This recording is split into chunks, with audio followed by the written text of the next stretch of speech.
বিদ্রোহী গোষ্ঠীগুলোর মাত্র ১২ দিনের মরু ঝড়ে বাশার আল আসাদের পতনের পর সিরিয়ার দক্ষিণাঞ্চলে নিয়ন্ত্রিত অঞ্চল প্রতিষ্ঠার ঘোষণা দিয়ে দেশটিতে হামলা জোরদার করেছে ইসরায়েল।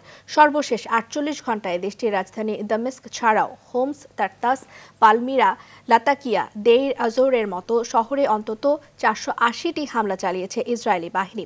এসব হামলার লক্ষ্য ছিল দেশটির যুদ্ধজাহাজ, বিমান ঘাঁটি, সামরিক যান।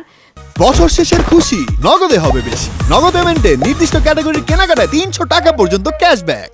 বিমান বিধ্বংসী অস্ত্র উৎপাদন কারখানা, অস্ত্রাগার সহ বিভিন্ন সামরিক স্থাপনা। এদিকে আন্তর্জাতিক সম্প্রদায়ের সহযোগিতায় যে কোনো মূল্যে রাসায়নিক স্থাপনা রক্ষা এবং সিরিয়াকে পুনর্গঠন করা হবে বলে জানিয়েছে বিদ্রোহী দলপতি আহমেদ আল শারা। ইসরায়েলের হামলার নিন্দা জানিয়েছে রাশিয়া, তুরস্ক, মিশর, কাতার, সৌদি আরব সহ বিভিন্ন দেশ।